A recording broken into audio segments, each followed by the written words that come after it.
some extent, to fill the gaps left in Australian publishing, because the big houses let bypass a colossal number of magnificent manuscripts every year, both in fiction and in non-fiction. And Indra Publishing in Melbourne is one of the small publishers who try to keep Australian writing represented on our bookshop shelves, because like Australian music, Australian writing is very much under threat by cheaper imported products. Quite apart from the book as a book, I was very pleased that Janis sent me her manuscript, because one of the things I like about non-fiction works which come to my desk, books which I judge to have some social value, and I'm very aware that the intense personal stories told in Janis's work is tragically repeated in Australian families, both rural and metropolitan, far, far too much in increasing years. I want to introduce Megan, who is far better placed than I to talk about this unfortunate social phenomenon, or whatever Megan wishes to speak of.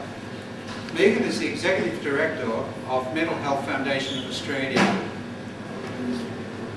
and I won't claim to be aware of the statistics, but I know that a lot of the youth suicide in Australia has a relationship with mental health. Megan has been actively engaged in community mental health education, health promotion and illness prevention in Australia, and period in Scotland for 5 years, since 1978. Megan has just mentioned to me that her main thing in life is to promote well-being, a feeling of wellness in life, to celebrate life, to enjoy living. And rather than bore you with my interpretation of Megan, I introduce you to Megan McLean.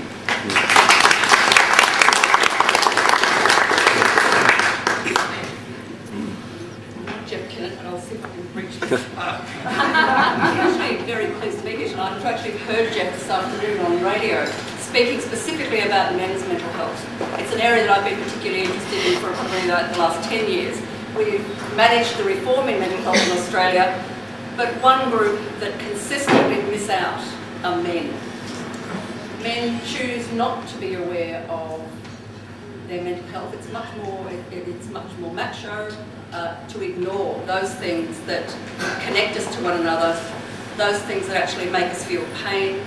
The other thing that Jeff said today on the radio, and I hadn't spoken to him about this, but I did hear it, that doctors, and I hadn't really thought this one through, doctors actually don't have the connectedness with their GPs that women do. Women start seeing GPs in early teens, maybe linked to menstrual issues, a whole range of issues that women actually choose to go and see a doctor for. Boys, men don't do that. They like to be seen to be strong and not necessarily needy.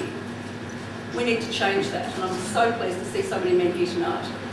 One of the major statistics in youth suicide, not just youth suicide, suicide in Australia today, is that young men in their late teens, early 20s, but also men past retiring age, are the highest group of successful suicidees in this country. It's an issue we really need to be very careful of, we need to consistently look at, and I'd ask you all, as men and women, to actually think seriously about looking after our men. Our men are actually usually the people who are engaged in violence, they're the people we send off to war. They're the boys that we bring up and say, well, don't cry, you know, you're a boy, you can get over that. It's important that boys know how to cry, know how to feel pain, and know how to express it, and talk to one another and to their partners and the women in their lives. I think Janis was very fortunate that she had a son who did speak to her of pain. She felt his pain. That's not what I actually started out to say, but it came to mind, and it sort of is really crucial that we actually focus on those things in our lives. Now, I actually believe in the absolute right of every individual to take their lives. fairly sort of provocative thing to say, particularly in a book launch where we're talking about death by suicide. It's the last and only real right that we have in the world. That right is ours only if there are provisos set. And a couple of those are that A, the individual is not experiencing depression. The thing is that suicide in Australia right now, in fact it's suicide the world over, people will have an untreated depression. They very often have actually seen a doctor in the last 6 weeks of their life, and it's not necessarily been picked up. So the person must be in full control of their emotions if they're actually seriously thinking about dying. They must be fully informed of their options available to retain and continue their lives. We don't provide that to people who are suicidal and thinking about suicide today. We tell them to be quiet, keep it to yourself. Talk to a doctor about it, but we don't encourage people to speak openly about what's happening and why they're seriously thinking about suicide. And we also need to make sure that it is arranged that no one else is going to suffer lifelong pain as a result of finding that person dead, very often in very unpleasant circumstances. My experiences of suicide, or those that have affected me closely because I deal with suicide quite regularly, started when I was 16, and a friend's parent, a mother, who had an irreparable congenital spinal disease. She had one of the first operations in Australia to actually insert stainless steel vertebrae in her back. She knew that she would have a 50-50 chance of actually being well after that operation, and in fact it didn't succeed. She had 2 daughters who were my age. She very carefully organised transfer of funds, everything to be set up so that nobody would be in the house when she suicided and she died. We came home and found her at home. That was a shock, but also it was almost a reprieve for her and for her family, who actually argued day in, day out who was going to be the next person to wash her, who was going to look after her. They loved her incredibly, but they were both, the daughters were both of an age where they wanted to get out and enjoy life and felt the pressure of actually having a mother who was constantly in need of their care. My friend Ruth, who died a couple of years ago, and I'm still very angry at, I loved Ruth very dearly. She was my friend in Scotland. We actually met in Australia, and we lived together for a while in Scotland when I first went there. She suicided because life was becoming unbearable for her. She had depression that had been going on for something like 20 years. She had a daughter who was 12, who actually found her one day having taken an overdose of tablets. Ruth was revived and died the next day using a car out in the back blocks of Glasgow, actually. I'm still very angry and upset about her because she left a daughter in very, very unhappy circumstances. Brian was a volunteer who worked with us for probably 3.5 years. Brian had finished his medical degree. He had 6 months to go before he would have finished his med science degree, and was diagnosed with schizophrenia. Brian's life virtually finished at that stage. He provided volunteer support to a range of agencies. We had an office at Camberwell Station, and Camberwell Station, if you know, has a loud tannoy. So Brian would sit in our library stirring his coffee 3 times this way and 3 times this way, and it was always in the same cup. And it had the same scratching noise from the ceramics, and I can still hear it. Brian heard his own voices that came with the schizophrenia, his own hallucinations, but he couldn't differentiate those very often between those and the tannoy voices that he had heard coming from Camberwell Station. If you can imagine wearing a pair of earphones, what they call earphones. Earmuffs. Well, no, earphones. With a radio going day in, day out, constantly, 24 hours a day, and try to carry on conversations, carry on your love life, carry on your daily work, carry on everything else that goes on, whilst you've got this constant noise, people telling you to do things happening in your head. Imagine that can be just one experience of schizophrenia. Brian had that day in, day out. Brian was looking really happy, having told me a couple of times that he'd been going to football with his friends, and he hadn't done that for years. He was going out to clubs at night. This has been going on for about 4 or 5 weeks. And then Brian disappeared. My mother phoned me a couple of days later and said, well, Brian had been found dead. I should have actually picked up on Brian telling me classic ways people die. When you're thinking about suicide, you often start to feel happy about knowing that you're going to be relieved, and your life starts to take on a new meaning. Brian was lying about seeing his friends because his friends well and truly fell off when he first became ill, and certainly didn't take up again just before he died.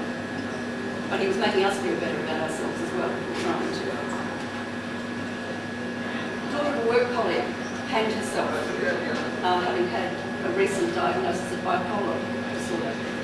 She hanged herself because her father had had a lifetime of bipolar. She was the daughter of somebody who had suffered for a very long time, who had made their lives quite uncomfortable from time to time.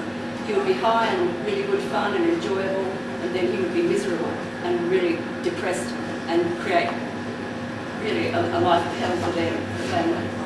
She didn't want to go through that. And my daughter has not suicided, but she tried. I found my daughter one night having taken an overdose of medication. She was the victim of incestuous sexual violence and abuse. She had taken an overdose. We took her to hospital in time and she had a stomach pump. But not very long after that, she actually also vanished for a year. And I didn't know in that year whether she would. That was also the year of her 21st birthday. And if you look back in the Herald Sun and the Age at that time, we actually ran an ad saying happy birthday Naomi. That was fairly horrific. Not knowing whether she was alive or whether she was dead. She came back right on bushy tail, but it had taken a year.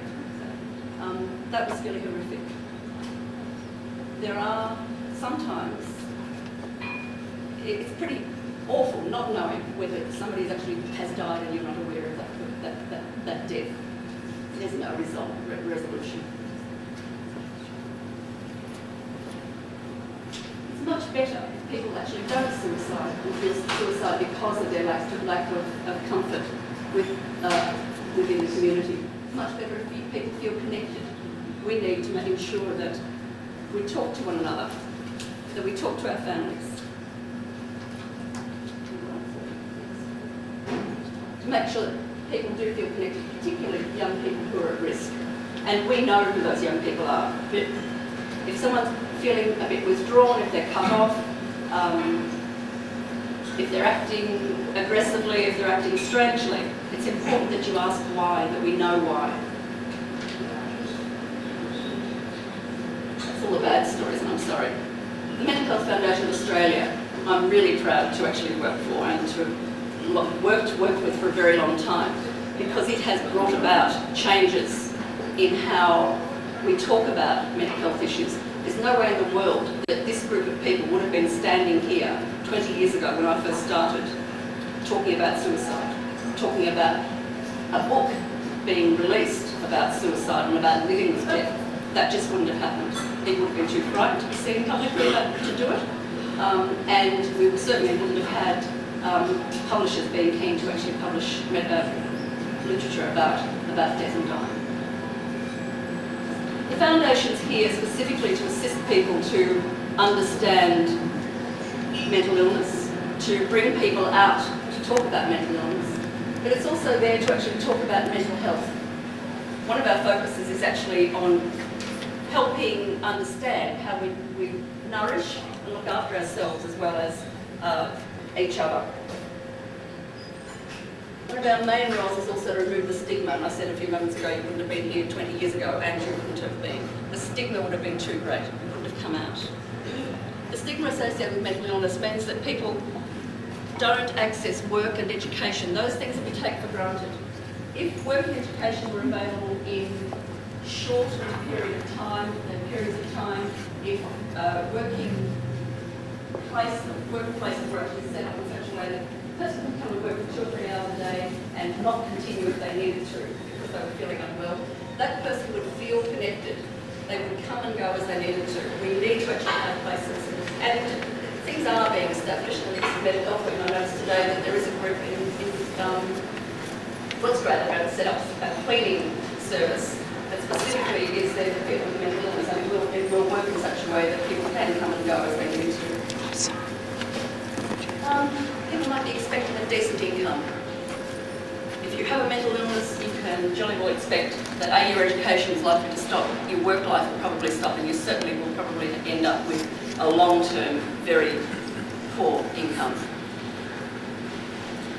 You should be entitled to the love of a girlfriend or boyfriend.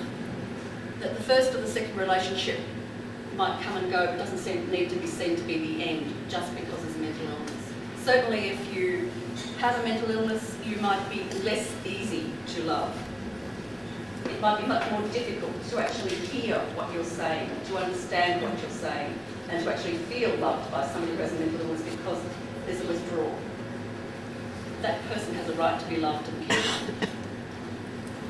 It's important to be able to have fun, move away from your family and the long-term emotional dependency that you sort of see as a part of a family, and very often that's there because you have a mental illness. Particularly young people find it very difficult to go out and have fun, to go to clubs, to play sport, to join clubs, partly because of the lack of income, but also the feeling of being unable necessarily to mix and share with others. And it's important for people with mental illness to feel that they can be a friend. Again, there's a withdrawal and not necessarily a capacity to actually give as easily. So the rest of the community needs to be aware of that and actually help the individual to do that. We need to avoid the situations where people feel the need to suicide because there isn't anything else. The Mental Health Foundation Victoria, and I was going to say a bit about both organisations. The Foundation Australia was set up quite specifically. It has to provide information about mental illness, provide information about mental health, and also to destigmatise mental illness, as I just said. The Victorian branch has actually established most of the support groups for mental illness throughout Australia. They started here and grew nationally. Some started in Sydney, but most of them came out of here.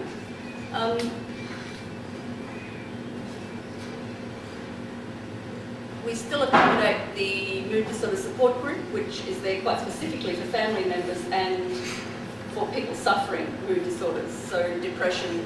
And I should say that with schizophrenia, there is often a concomitant depression that is not necessarily always picked up.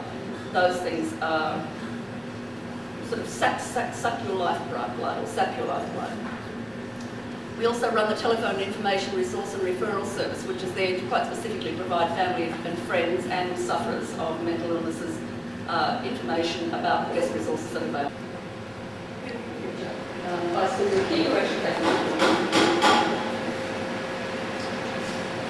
Yesterday was World Mental Health Day. I have to say that also grew out of the Mental Health Foundation in Australia and Victoria.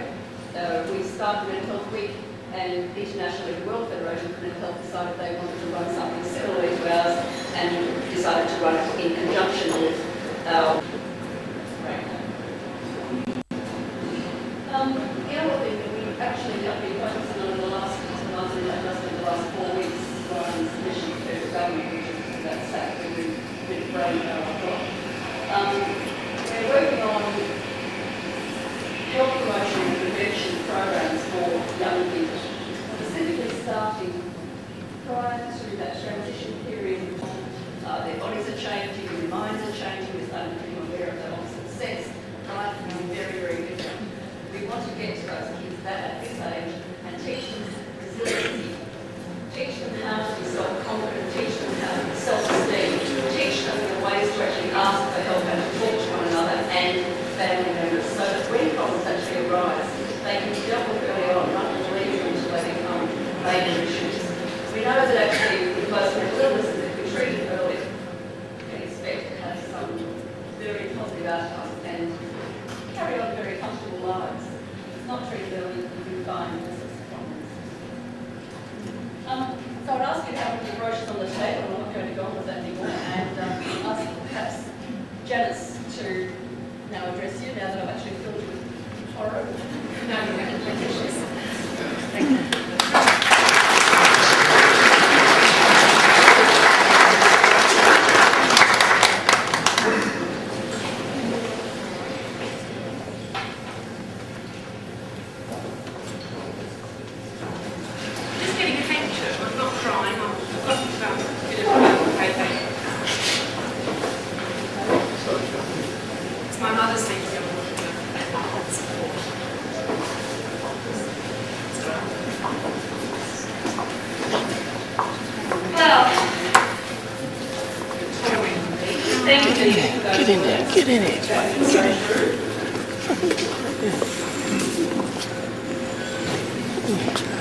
think that will stay up. Oh dear, somebody asked me tonight was I excited, and I said, no, I'm very calm, but I don't think I am. As I look around at all of you here tonight, I feel a communal hug, a really warm communal hug, and I thank you so much for being here. You have all been invited, 99% of you. The other 1% must be riffraff, because you have been part of this journey with me. Your hugs, your kisses, your words of wisdom these last nearly 7 years and even your silence when you didn't know what to say, which is understandable, have given me such comfort and such strength you'll never know how much.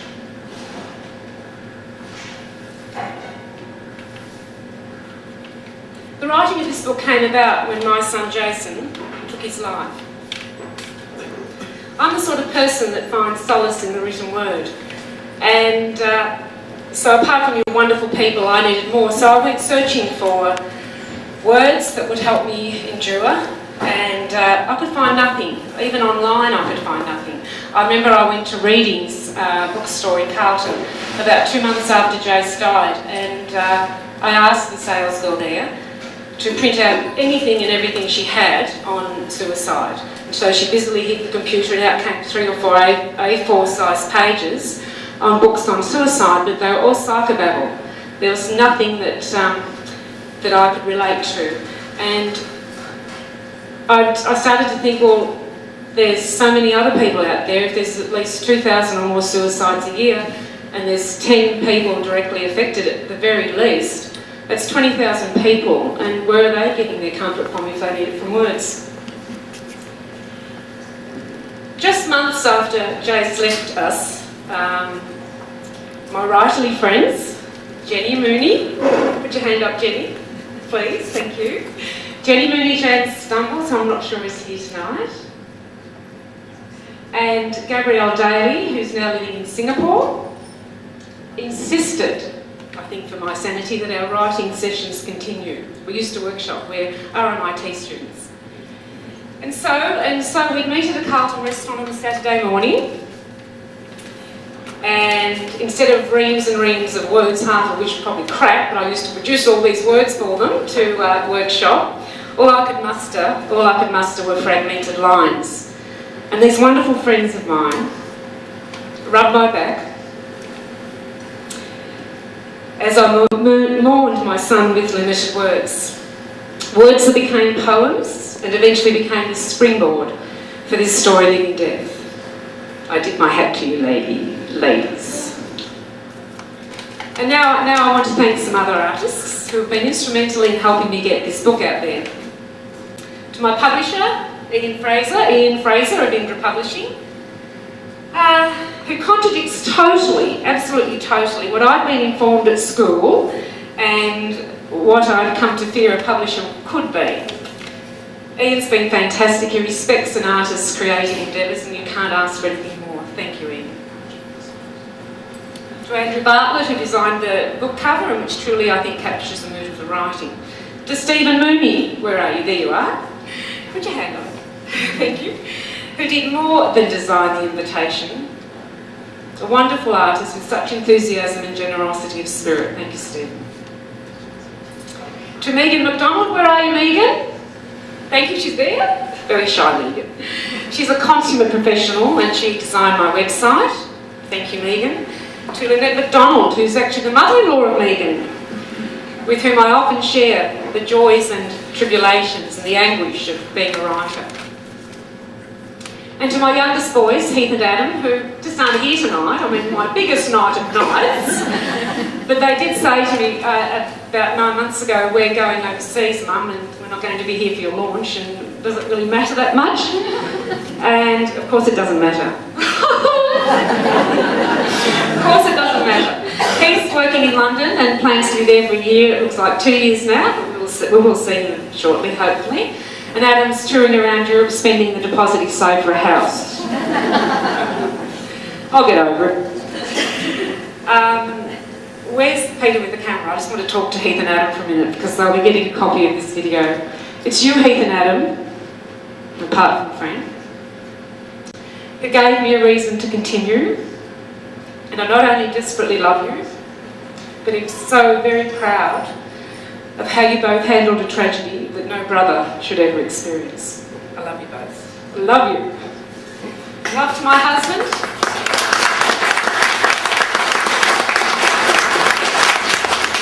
And love to my husband, who is always a constant in my life.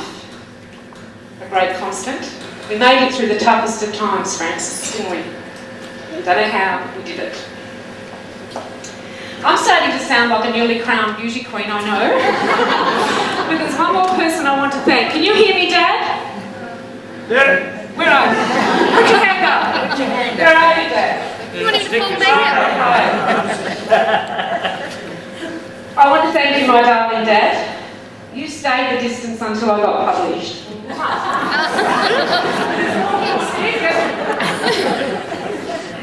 And lastly, to my beautiful son, Jason, who gave so much during his lifetime. He taught me the difference between good and bad love. Oh, well, did he what? He showed me what courage and what loyalty really is. Even after death, he continued giving me gifts, in particular, unequivocal knowledge that there is an afterlife and that he is at peace. That is not a good enough excuse to leave us, Jason, as you did.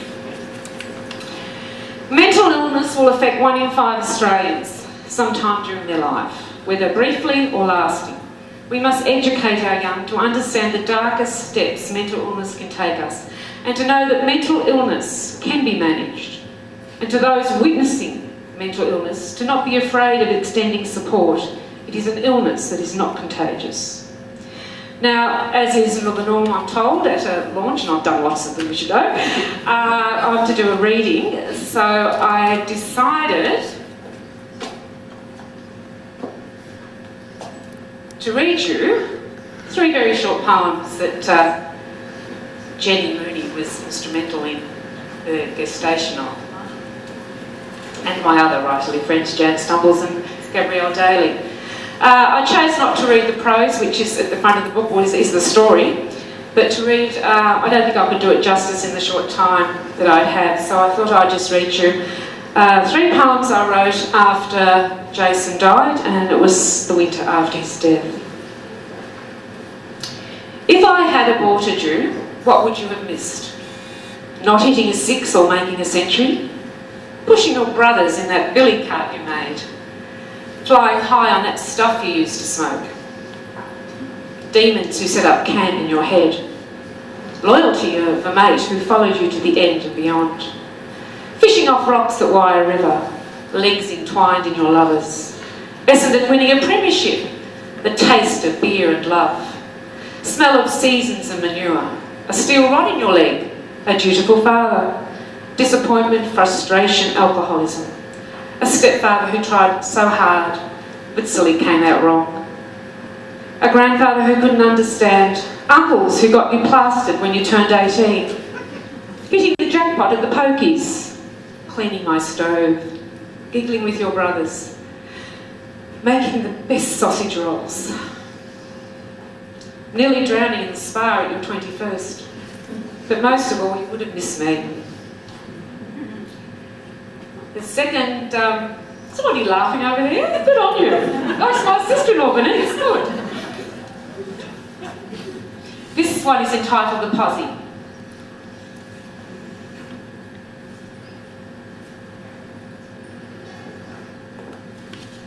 Send out the posse, for she's lost a son and grief nips at her heels. Boiling blisters that dry into scabs, until the nipping grief erupts again and again. She sometimes sees him, her eldest, on a railway station, in a queue, even in identical pictures. She scans sunsets, peers into mist, keeps windows clean. She might miss him. A lonely business is searching. It's like she's standing on the stern of a ship, stinging salt water and westerly sun, a necessary punishment, as she scans the horizon with binocular eyes. His bushy eyebrows stare back. Ah, it's only arcing dolphins. Then the sun deceives, the way it sears a cloud into golden curls like when he was born. Waves tantalise her ankles, a conscious taste of oblivion. She could easily fall into the blueness that matches his eyes. But his eyes were brown. See, that's why she must never stop searching. Must keep seeing his face so she doesn't forget, for she is the posse. And a final reading, which will be apparent where I am at the time of writing this, and it's entitled This Place. In this damn place, a bumblebee spins its wings, and a toy windmill goes berserk. In this place, my heart heaves, desperate to join you. I come alone now to this place, just me and my shadow, which grows shorter as I linger. I don't cry here in this place, but coming to and going from, tears fill the sockets of my sorrow. In this place where flowers droop at headrests, I sit on your blanket of grass, no flowers, just unspoken words that clench my gut and jam my heart. Over there, Mrs. Desairs has erected a wooden bench in loving memory. Still I sit on the wet grass as close as possible. You have no wooden bench, no flowers. The least I could do is give you my tears to keep the grass green. Perhaps when I've written your words, I'll let you see my tears.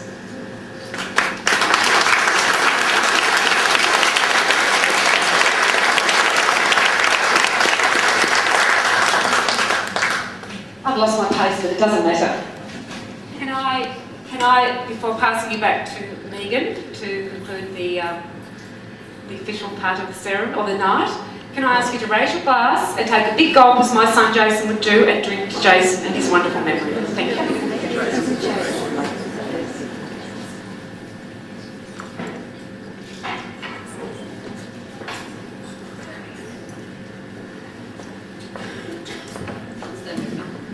I'm going to read actually a couple of poems as well. I actually hadn't intended to do this, but I think they're quite important, and I want Janis to stay here on. And I hope I actually do them justice.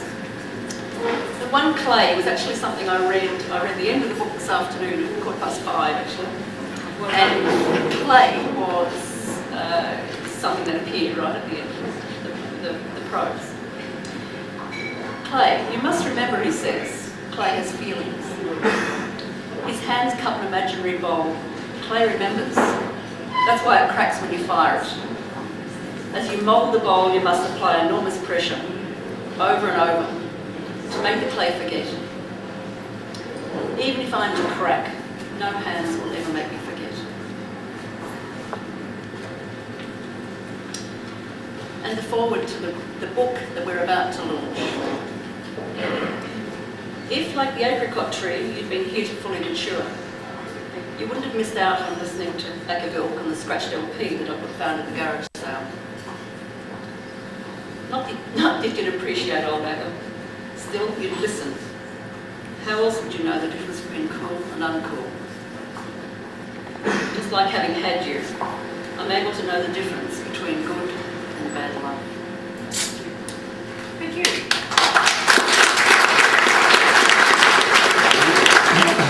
And on those words, I really actually commend the book, having read it. I've been fortunate to have it for a week now.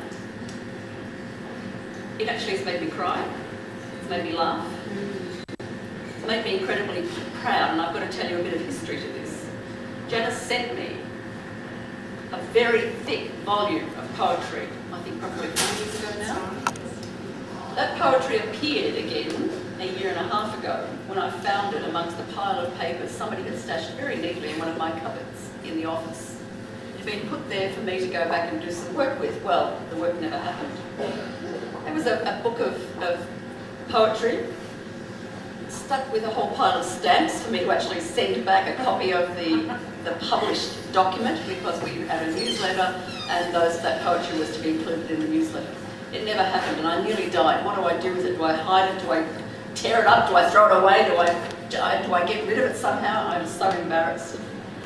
I thought the only thing to do with this is when I read the poetry was to send it back and say we haven't done anything with it. I can only apologise. But I'm delighted because some of those poems actually appear in this book. The book is now published. Thank you. I've actually wanted to commend to you the book, Living Death, and I think to formally launch it, and thank Janis so much for your work.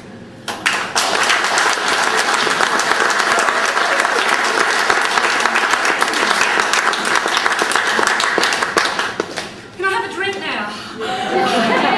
This is just a record for Heat and Adam. Very emotional. Very emotional. Yeah. G'day. Oh, g'day, yeah, you going? Oh, you there? Oh, pardon. Oh, I can't even see myself. Yeah, here, quickly over here. Yeah, hang on, let's go, hang on. Piss off. This is one for an excellent night, Margaret. Great night, boys. We'll catch you in April. April? Did you actually say anything with your there we go. Okay. Hello, Jan.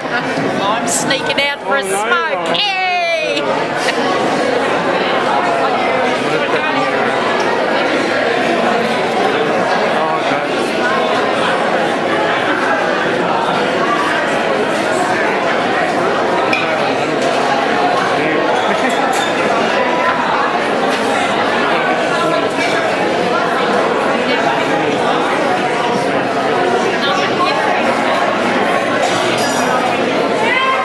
It's only there.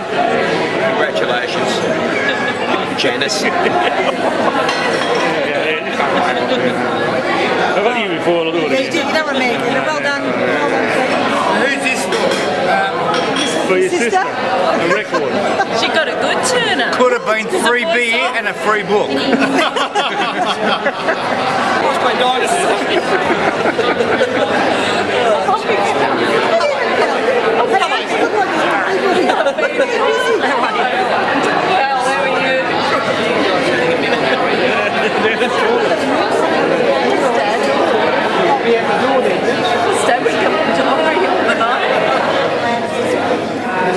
How's your drink? Good, thanks. Like a beer? Do you want a beer? I think it sounds Yeah, I'm going to get stuck into it. Hey, what's happened there? Muscle.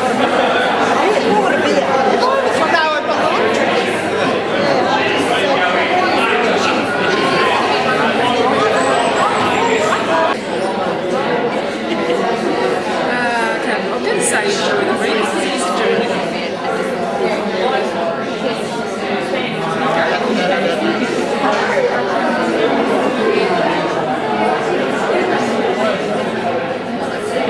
That's a name I used to write in Craig Street. When the windows out the back fogged up, I'd go and write Janis Tait. I'd practice my signature on. Never knew I'd be giving it away for nothing. Hello, Lauren and Beck. Hello, this line so long. This is like doing it at the school. There's actually a few to sign. One for Nick and I and one for Nicole. For Nicole? Yeah, she passed her. She could have been for the night, but she got filled up at work and she asked me to grab her. So Dearest.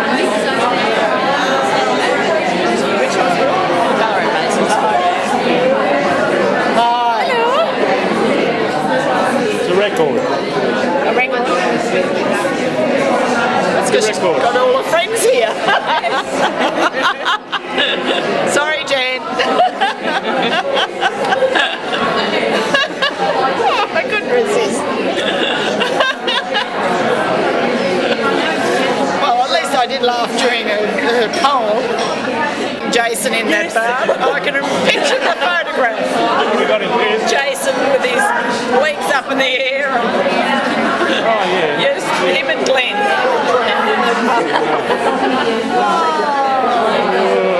It's a record that you were here, you see. You're doing a wonderful job, Peter. Very well. You're not at finance.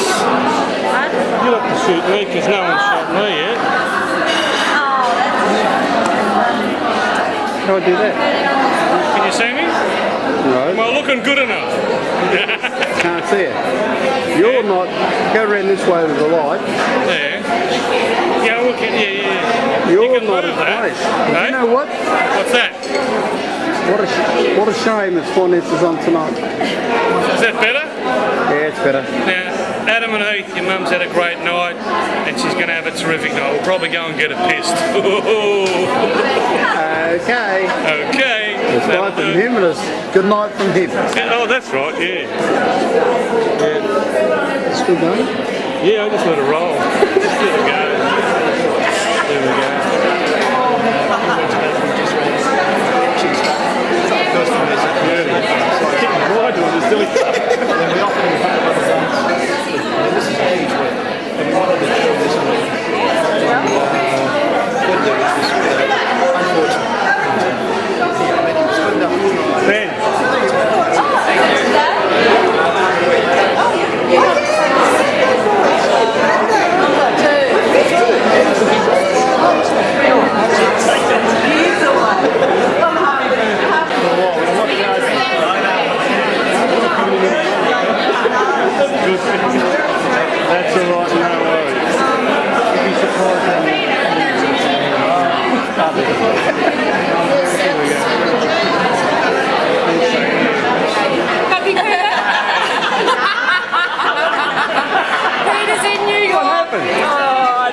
What are you doing, Peter Tait? Get the thing off me and just...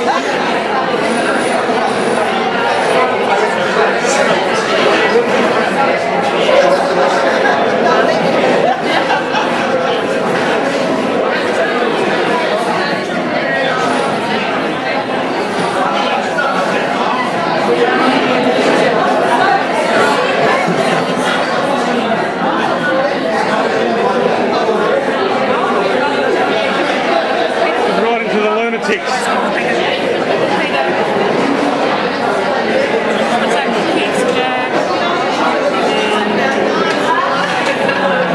You're writing another novel. You're writing another novel on the book. Thank you, guys.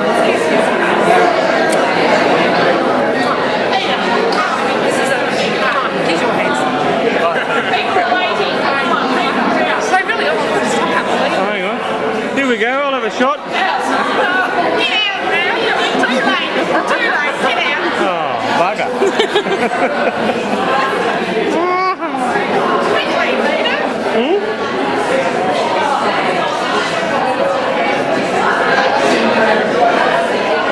Here's the cran curry. That's the what? Minus cran.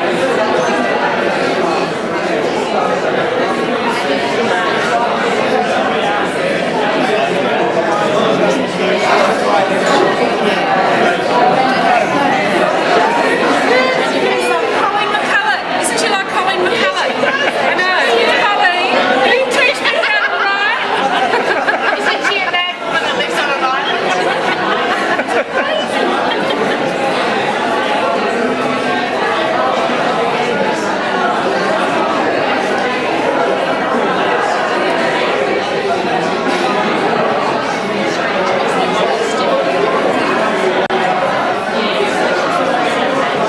Thanks, Jane.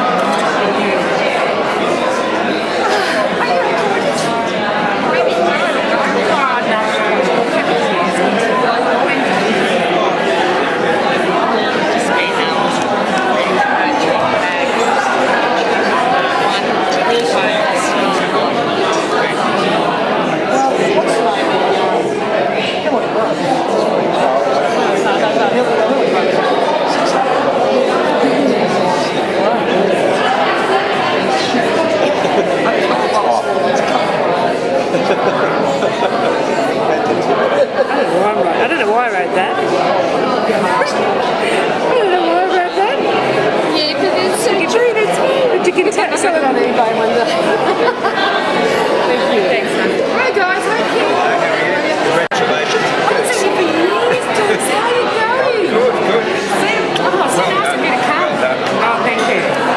Dearest. Very good effort. Oh, thank you. Congratulations. Yeah, it was a hard sell, but important to get it out there. Dukes, D-O-O-K-S. D-U-K-S. They call me E-S, not U-K-E-S. Oh, is he a Jewish? What do you want, Luco? Dukes. And right from Freck. Love, the girl you admired. Through the keyhole, through the bathroom, keyhole at... What's the street? 47 Jesse Street. It wasn't me, but that'll do. That'll be nice. eBay, I'll give you that eBay. You've got to be original. Thanks very much. Fantastic. On your team. Loved your poems too. Oh, well, I'm still sort of finished that, that's fine. But no. Ken and Moira. Well, it's actually, Moy's making a CD.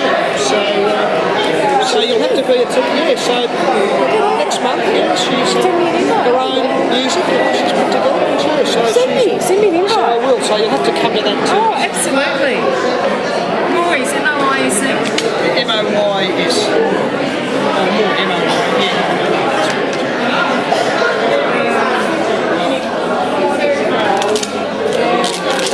Here you go, Marcy. Great effort, Jean. How long did it take? How long was it?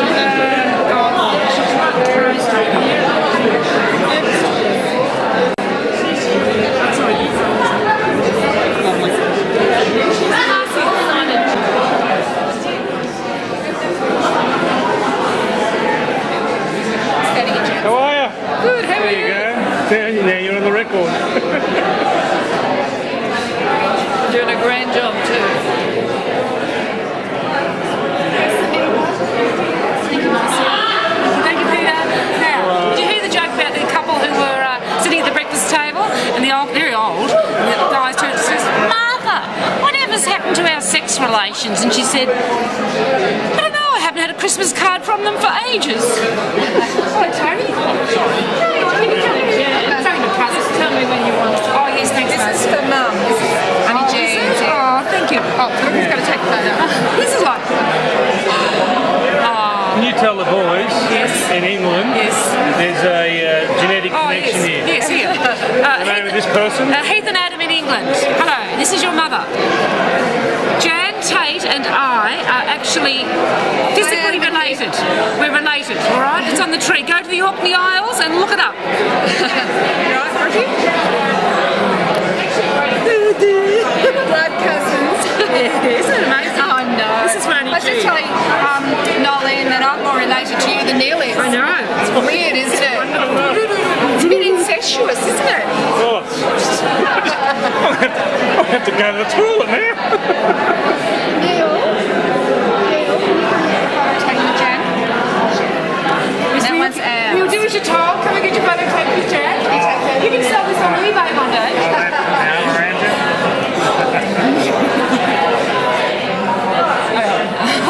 Now I know what social.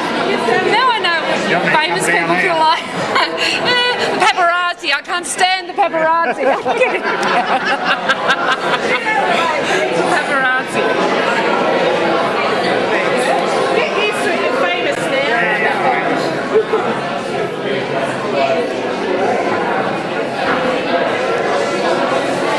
Cousin, you work, my little cousin.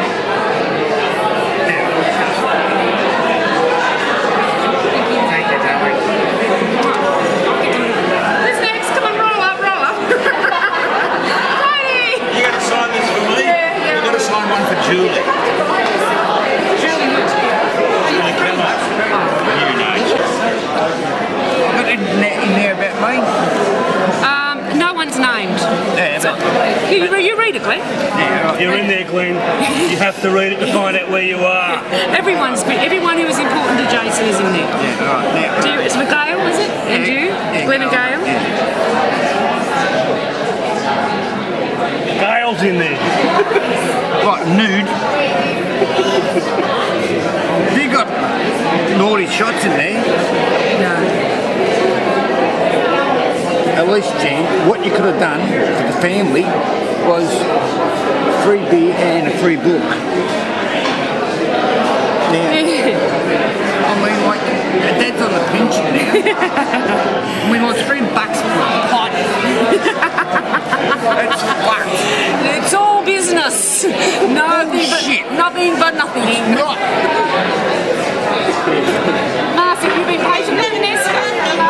Greg, here's the first Ben. Jack's bought me the first beer. Oh, that's historical. And he's not allowed to buy anything in the bar. You should have heard it. What did you say? I was buying the beers at the bar, and Heath and Adam going to hear this. yeah, I was buying the beers at the bar for you and me, and Mum comes up and she's like, "What are you doing, boy?"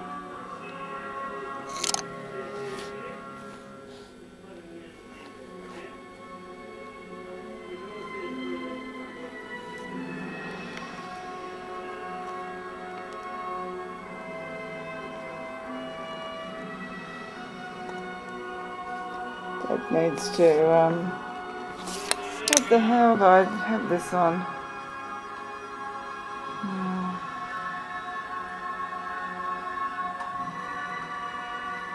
No, Ken, just hold that. It's going. Just don't worry. Can you do this too? Just do it. Just it's going. Right? Okay.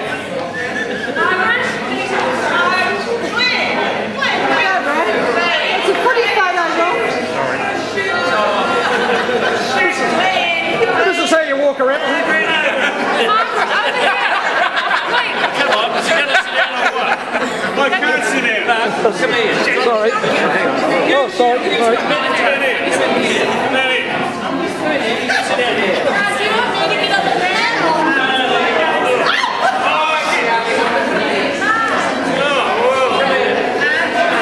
You're the only one with someone's foot up your arse.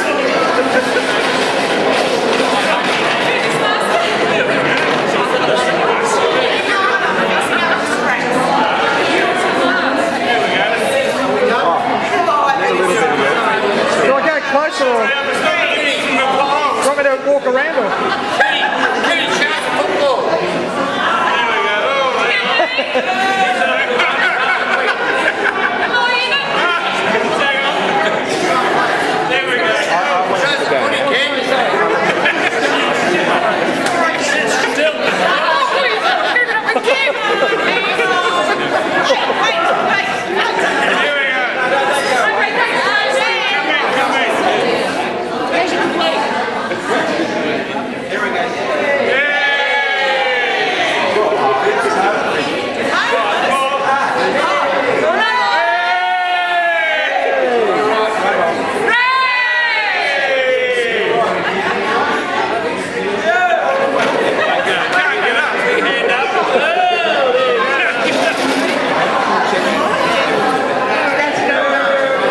Just the young age.